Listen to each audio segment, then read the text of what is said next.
Welcome to Mind Shield. We protect the mind and pursue the truth. Let's get started.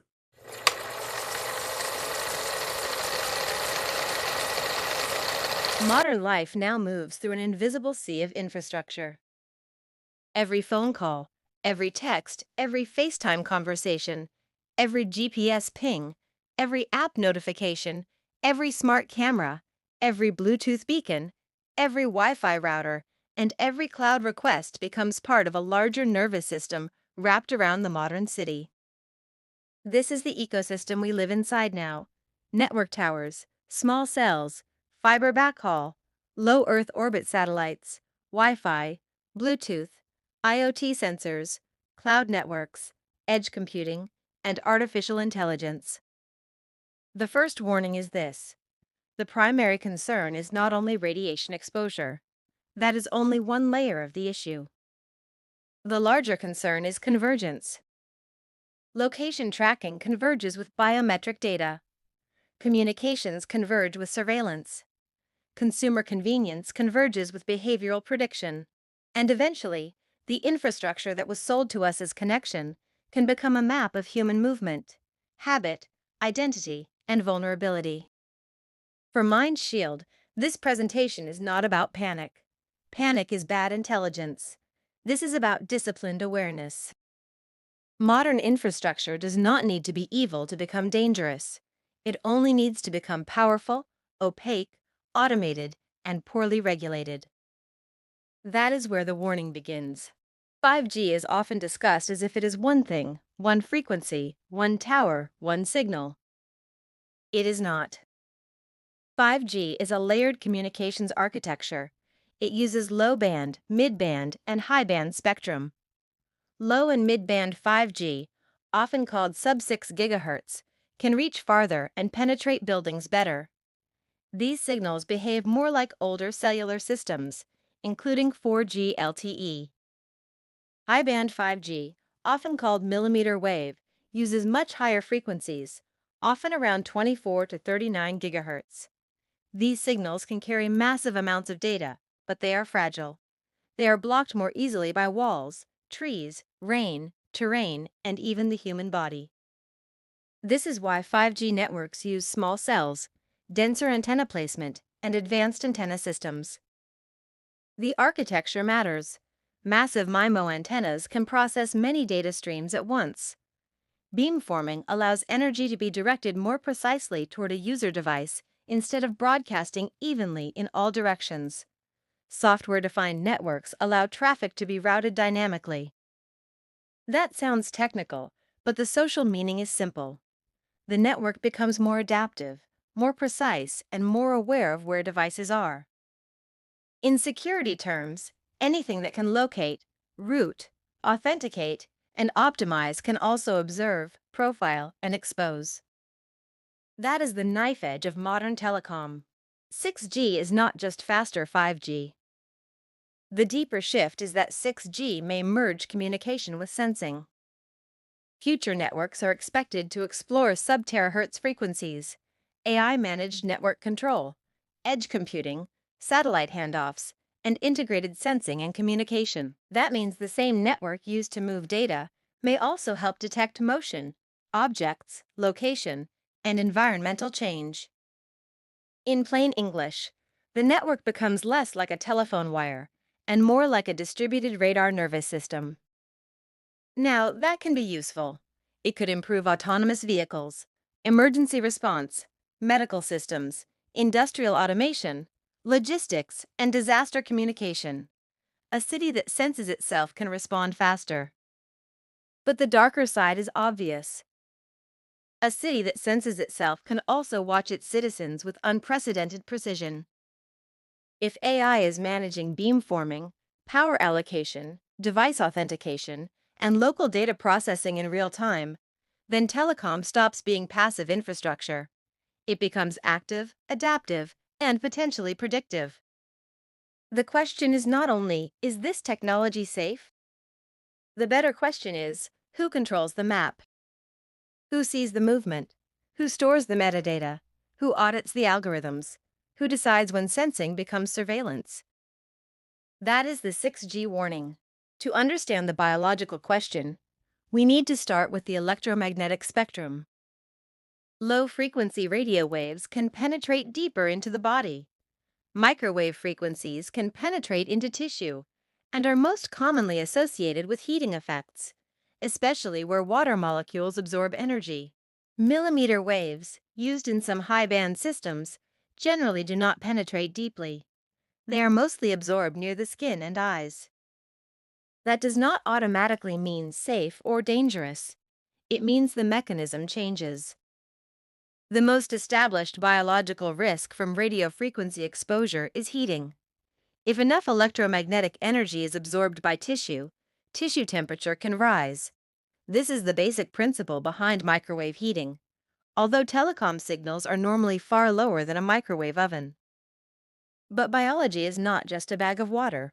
The body is conductive. Nerves use electrical signaling. Cell membranes have voltage gradients. The brain and heart are electrochemical organs, so it is reasonable to ask whether pulsed, complex, beam-formed, or long-duration exposure patterns deserve deeper study. The key point is balance. Non-ionizing radiation does not break DNA the way X-rays or gamma rays can. But non-ionizing does not mean biologically irrelevant under every possible condition. The honest position is this: heating is the clearest risk, but long-term exposure science must keep up with changing signal architecture. Yesterday's safety model may not answer tomorrow's network. The mainstream consensus generally says that radio frequency exposures below legal limits have not shown consistent proof of harm. That matters. We should not ignore it. Major reviews often focus on cancer risk, fertility, sleep, brain activity, and general health outcomes. Many studies examine continuous wave exposure, or average exposure levels. Under those conditions, clear evidence of widespread harm has not been consistently established. But here is where Mind Shield should keep its investigative discipline. Absence of proof is not proof of absence. There are still gaps. Pulsed versus continuous exposure matters. Peak power may matter. Long-term 24-hour urban exposure is not the same as short lab exposure. Phased arrays and beamforming complicate simple average exposure models. Vulnerable populations may not respond the same way as healthy adults. And biological endpoints like oxidative stress, membrane effects, neurological changes, or subtle sleep disruption are harder to study than obvious injury. A good investigator does not cherry-pick the scariest study. A good investigator also does not let institutions declare case closed when the technology itself keeps changing. The right stance is not blind belief or blind dismissal. The right stance is structured skepticism. Keep testing, keep measuring, keep updating standards, and demand transparency from industry and regulators. The body is not a footnote in the business plan. The microwave auditory effect, also called the Frey effect, is one of the most important boundary cases in this discussion. It shows that under specific conditions, pulsed microwave energy can produce perceived sound inside the head. People have reported clicks, buzzing, knocking, or similar sensations. The common explanation is thermoelastic expansion. A short pulse is absorbed. Tissue heats very slightly and very rapidly. Pressure waves are created, and the auditory system perceives them as sound. This does not mean every claim of voice insertion is proven. It does not mean ordinary 5G towers are secretly reading minds or sending language into people's heads. But it does prove something important. Electromagnetic energy can, under specific conditions, interact with human perception in ways that sound strange until the physics is understood. That is why Mind Shield needs categories. Category 1, established effects, such as heating and the microwave auditory effect under specific pulsed conditions. Category 2, plausible but unproven risks, such as certain pulsed or high-power exposures causing symptoms under special circumstances. Category 3, claims requiring forensic proof, such as targeted voice transmission, remote neurological manipulation, or brain data extraction. This distinction protects credibility because the truth does not need exaggeration. It needs evidence, measurement, and courage. Modern tracking does not require science fiction. It requires a phone. A cell phone is constantly negotiating with infrastructure. It communicates with nearby towers. It checks Wi-Fi networks. It scans Bluetooth signals. Apps request location permissions. Cloud services store metadata. Advertising systems assign identifiers. The device becomes a beacon that also believes it is a private object. Cell site location can estimate where a person is based on tower connections, timing, signal strength, and angle of arrival. In rural areas, this may be broad. In dense cities, it becomes much sharper. Wi-Fi positioning can use known router locations to estimate indoor or street-level position. Bluetooth beacons can locate people in stores, airports, transit systems, and buildings. Apps can collect GPS data with extreme precision. Cloud metadata can reveal routines, contacts, travel patterns, and behavior. This is where the threat becomes practical. A person does not need to be followed by a van if their own phone is reporting movement through commercial data streams. That is the quiet horror of modern surveillance. It is convenient, legal-looking, and automated. The phone is not just a communication device. It is a location witness you carry voluntarily. And sometimes the witness works for someone else. Satellites are becoming part of the communications ecosystem, but they need to be understood correctly. Most urban phone traffic still moves through terrestrial towers and Wi-Fi networks. Satellites are increasingly used for rural broadband, emergency messaging, maritime service, disaster recovery, and future direct-to-cell systems. Low Earth orbit satellites can provide lower latency than older geostationary systems because they orbit much closer to Earth. Systems like Starlink use phased array technology and electronically steered beams to maintain links with moving satellites. That sounds powerful because it is powerful. But power must be separated from fantasy. Civilian satellites are built as communication relays. They are regulated. They operate under licensing rules. Their beams spread over distance, from hundreds of miles away, creating a precise localized biological effect on one person in an urban environment is physically implausible compared with nearby terrestrial sources. That does not mean satellites have no security risks.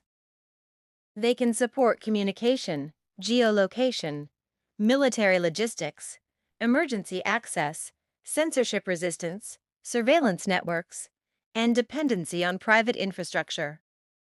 The real satellite warning is not space magic. The real warning is privatized global infrastructure with strategic power, limited public oversight, and increasing integration into national communications. The future sky is not empty. It is becoming a network layer. The most realistic threats against ordinary people are often not exotic. They are ugly, cheap, and effective. Network threats include SS7 weaknesses, rogue base stations, IMSI catchers, Wi-Fi spoofing, and metadata exposure. These can reveal location, intercept weak communications, or trick devices into connecting to hostile infrastructure. Device threats include malicious apps, stalkerware, unpatched phones, zero-day exploits, Bluetooth tracking, spyware, and compromised cloud accounts. Human threats include SIM swapping, phishing, fake support calls, AI voice cloning, blackmail, impersonation, and social engineering. This is where advanced AI changes the threat model. AI does not need to magically break strong encryption. Strong encryption is still hard math, but AI can break the human beings around the encryption. It can clone a voice, write a convincing message, automate scams, analyze leaked data, generate phishing at scale, discover weak habits, find patterns in a person's life. In other words, AI does not always kick down the vault door. Sometimes it convinces the guard to open it. For MindShield, this matters because many reports from targeted individuals may involve both perceived physical effects and very real cyber compromise. The investigation must include both. RF analysis without cybersecurity is half-blind. Cybersecurity without RF awareness is also incomplete. The threat surface is layered. The spectrum has custodians. Regulators include the FCC, FDA, FTC, NIST, and other agencies.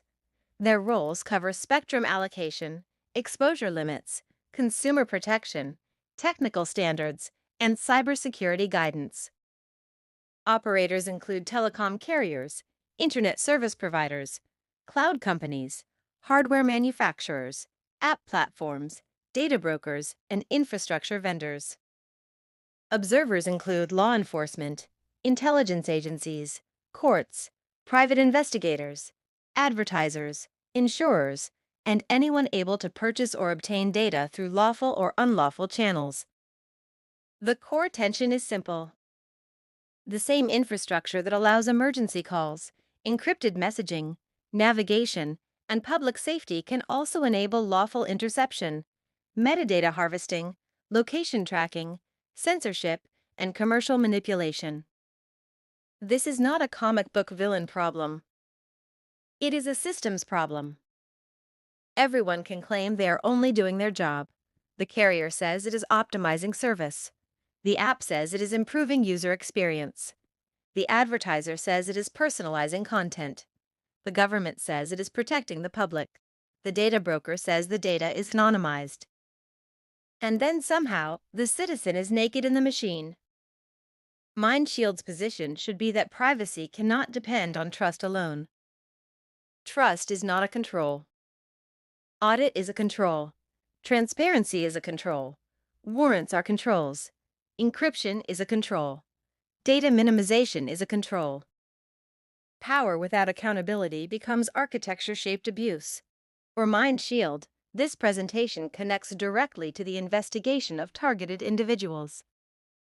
Reports may include location-based harassment, cyber intrusion, strange auditory perceptions, RF sensations, sleep disruption, device anomalies, social manipulation, and patterns that seem coordinated.